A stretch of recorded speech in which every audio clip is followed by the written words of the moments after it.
வணக்கம். இலங்கை செய்திகளுடன் நான் ரோஷன். விரிவான செய்திகளுக்கு முன் தலைப்புச் செய்திகள். சர்வதேச நாணய நிதியம் மற்றும் இலங்கைக்கு இடையிலான நீடிக்கப்பட்ட கடன் வசதி தொடர்பான எதிர்கால நடவடிக்கைகள் குறித்து ஜனாதிபதி அலுவலகத்தில் முக்கிய கலந்துரையாடல்.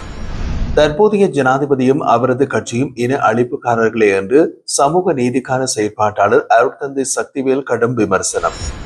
தமிழர் இறையாண்மை ஆதரித்தால் டொனால்ட் ட்ரம்ப் நோபல் பரிசுக்கு பரிந்துரைக்கப்படுவார். காணாமல் ஆக்கப்பட்டோர் சங்கம் அறிவிப்பு.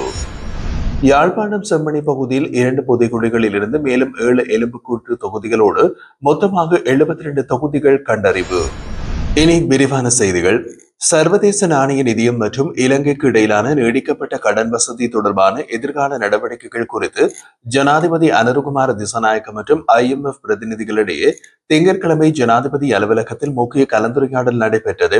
இலங்கை தற்போது பொருளாதார ஸ்திரத்தன்மையை அடைந்துள்ள நிலையில் அதனை அடிப்படையாக கொண்டு வளர்ச்சியை விரைவுபடுத்தவும் புதிய பொருளாதார வாய்ப்புகளை உருவாக்கவும் அரசு திட்டமிட்டுள்ளதாக ஜனாதிபதி தெரிவித்தார். இந்த நிலையில் இலங்கை சர்வதேச தரத்திற்கேற்ப வளர்ச்சி பாதையில் நகர்த்தப்படும் என்றும் அவர் நம்பிக்கை வெளியிட்டார்.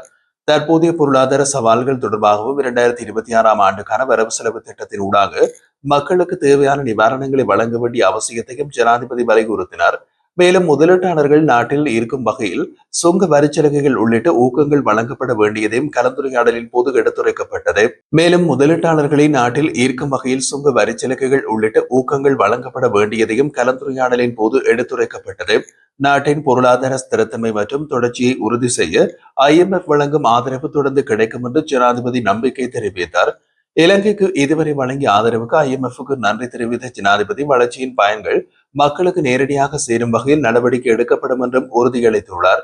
இதேவேளை ஜனாதிபதி தலைமையிலான அரசாங்கத்தின் உறுதிப்பாட்டை பாராட்டிய IMF பிரதிநிதிகள் இலங்கையின் பொருளாதாரத்தை மேலும் பலப்படுத்தவும் உலகளாவிய வளர்ச்சி பாதையில் நகர்த்தவும் தேவையான முழு ஆதரவையும் வழங்க தயாராக இருப்பதாக தெரிவித்துள்ளனர். ஐக்கிய மக்கள் சக்தியின் பொதுச் செயலாளரும் நாடாளுமன்ற உறுப்பினருமான ரஞ்சித் மத்துமபண்டார தற்போதைய அரசாங்கத்தை கடுமையாக விமர்சித்துள்ளார். சமகால அரசியல் சூழ்நிலை தொடர்பாக கருத்து தெரிவிக்கும் போது அவர் இவ்வாறு கூறினார். அவர் மேலும் தெரிவிக்கையில், மக்களின் விருப்பங்களையும் நலன்களையும் புறக்கணித்து செயல்படும் இந்த அனுர அரசு மக்களாலேயே விரைவில் வீடு திரும்ப நேரிடும். அரசாங்கத்திடம் இருந்து மக்களின் எதிர்பார்ப்புகள் அனைத்தும் வீணானவை.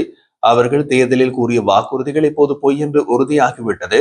ஏழை மக்களுக்கு சுமையாக இருப்பதை தவிர அரசாங்க நடவடிக்கைகளால் எந்த நன்மையும் ஏற்படவில்லை. மக்கள் இன்று மாற்றத்திற்காக காத்திருக்கின்றனர். அந்த மாற்றத்தை ஐக்கிய மக்கள் சக்தி கொண்டு வரும். நாங்கள் ஆட்சிக்கு வந்தவுடன் மக்களின் பிரச்சனைகள் அனைத்துக்கும் விரைவில் தீர்வு காணப்படும் என்றார்.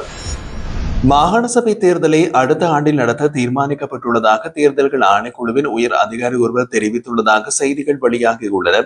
சில ஊடகங்களில் எதிர்வரும் 3 அல்லது 4 வருடங்களில் தேர்தல்கள் நடத்த முடியாது என்று தேர்தல்கள் ஆணையாளர் நாயகம் சமன் ஸ்ரீ ரத்நாயக்க கூறியதாக தகவல்கள் வெளியாகி இருந்ததை பற்றி ஊடகவியலாளர்கள் எழுப்பிய கேள்விக்கு பதிலளிக்கும் போது அவர் மேலே கூறிய நிலைப்பாட்டினை வெளிப்படுத்தியுள்ளார்.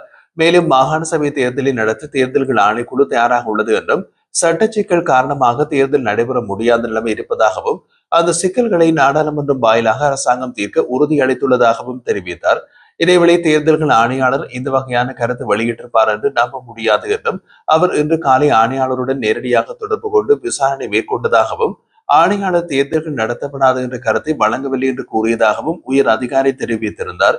தற்போதைய சூழலில் தேர்தலை நடத்துவதற்கான அழுத்தத்தை தொடர்ந்து அரசாங்கத்திற்கு தேர்தல்கள் ஆணைக்குழு வழங்கி வருவதாகவும் அவர் உறுதியளித்திருந்தார். தற்போதைய ஜனாதிபதி அனுருகுமார திசாநாயக்க மற்றும் அவரின் கட்சி இனப்படுகொலையில் தொடர்புடையவர்களே என்று கடுமையாக குற்றம் சாட்டியுள்ளார் சமூக நீதிக்கான செயற்பாட்டாளர் அருட்தந்தை மா சக்திவேல். அவர் வெளியிட்ட ஊடக அறிக்கையில் 1983 கருப்பு ஜூலையிலிருந்து இன்று வரை தொடரும் தமிழர் இன அழிப்பு இலங்கை அரசால் திட்டமிடப்பட்டவையாக நடக்கின்றது. அரசியல்வாதிகள், பௌத்த துறவிகள் மற்றும் அரசு வளங்களை பயன்படுத்தி தமிழர்களின் சிங்கள பேரினவாதம் அடக்க முயன்றதையும் 2009ஆம் ஆண்டு முள்ளிவாய்க்காலில் நடந்த கொலைவரியும் இன்னமும் நீடிக்கின்ற இனப்படுகொலையின் உச்சம் என்று குறிப்பிட்டுள்ளார். இலங்கை சுதந்திரம், அரசியல் அமைப்பு, சட்டங்கள் அனைத்தும் தமிழர்களுக்கு எதிரான கருப்பு வரலாறு என்றும் இந்த நாட்டில் தமிழர்களுக்கு நீதி கிடைக்காது என்றும் அவர் கூறினார். இலங்கை அரசு இனப்படுகொலை செய்துள்ளது என்பதை சர்வதேசம் ஏற்க வேண்டும் என்று வலியுறுத்திய அவர், சர்வதேச குற்றவியல் நீதிமன்றத்தில் இலங்கை அரசை குற்றவாளியாக நிறுத்தவும் தமிழர்களுக்கான அரசியல் நீதிக்கான வழியை உருவாக்கவும் ஐநா உள்ளிட்ட வல்லரசுகளிடம் அழுத்தமாக கோரிக்கை விடுத்துள்ளார். மத்தள ராஜபக்ச சர்வதேச விமான நிலையம் கடந்த 5 ஆண்டுகளில் சுமார் 38 பில்லியன் ரூபாய் நஷ்டத்தை சந்தித்துள்ளதாக அதிகாரப்பூர்வ அரசாங்க வட்டாரங்கள் தெரிவிக்கின்றன. இந்த விமான நிலையம் ஆரம்பத்தில் சுமார் 36 பில்லியன் ரூபாய் செலவில் கட்டப்பட்டிருந்தமை குறிப்பிடத்தக்கது. இந்த நஷ்டங்களை தொடர்ந்து மாத்தள சர்வதேச விமான நிலையத்தை தொழில்நுட்ப பழுதுபார்ப்பு மற்றும் பராமரிப்பு மையமாக மாற்றும் திட்டத்தில் அரசாங்கம் ஈடுபட்டுள்ளதாக துறைமுகங்கள், கப்பல் போக்குவரத்து மற்றும் விமான சேவைகள் அமைச்சர் விமல் ரத்நாயக்க தெரிவித்துள்ளார். பொருத்தமான சர்வதேச கூட்டாளியுடன் இணைந்து இந்த நிலையத்தை லாபகரமான நிறுவனமாக மாற்ற அரசாங்கம் திட்டமிட்டுள்ளதாகவும் அவர் குறிப்பிட்டுள்ளார். இதற்கிணங்க விமான நிலையத்தின் நிர்வாகம் மற்றும் விமான போக்குவரத்து தொடர்பான நேரடி மறைமுக வர்த்தக நடவடிக்கைகளுக்கான முதலீடுகளில் ஈடுபட விரும்பும் முதலீட்டாளர்களிடமிருந்து அரசாங்கம் புதிய முன்மொழிவுகளை வரவேற்கும் என்றும் அறிவிக்கப்பட்டுள்ளது. தமிழர் இறையாண்மையை மீட்டுத் தரும் வகையில் அமெரிக்க ஜனாதிபதி டொனால்ட் ட்ரம்ப் நடவடிக்கை எடுத்தால் அவரை நோபல் அமைதி பரிசுக்காக பரிந்துரை செய்ய 5 மில்லியன் கையெழுத்துக்களை திரட்டவும் என்று தமிழர் தாயக காணாமல் ஆக்கப்பட்டோர் சங்கம் தெரிவித்துள்ளது. வவுனியாவில் நடைபெற்ற ஆர்ப்பாட்டத்தை தொடர்ந்து ஊடகங்களுக்கு கருத்து தெரிவித்த சங்கத்தினரின் கூற்றுப்படி 1948ஆம் ஆண்டு இலங்கை சுதந்திரம் பெற்றதிலிருந்து தொடர்ச்சியாக சிங்கள அரசுகள் பாகுபாடு, நில அபகரிப்பு, காணாமல் ஆக்கல் மற்றும் இனக்கொலை போன்ற செயல்களில் ஈடுபட்டுள்ளது. அவர்கள் மேலும் கூறுகையில் பல உலக தலைவர்கள் தமிழருக்காக உரையாற்றி இருக்கின்றார்கள். ஆனால் டொனால்ட் ட்ரம்ப் மட்டும் தான் பேச்சிலும் செயலிலும் தெளிவாக இருக்கின்றார். அவர் பேசும்போது உலகம் கவனிக்கின்றது. சிலர் மரியாதையாலும் சிலர் பயத்தாலும், ஆனால் அவரது செயலை முடிக்கக்கூடியவர் என்பதை உண்மை. அவரிடம் இருந்து ஒரு தொலைபேசி அழைப்பு வந்தாலே தமிழர்களுக்கான நீதியை மீட்டெடுக்க முடியும் என்று நாங்கள் நம்புகின்றோம்.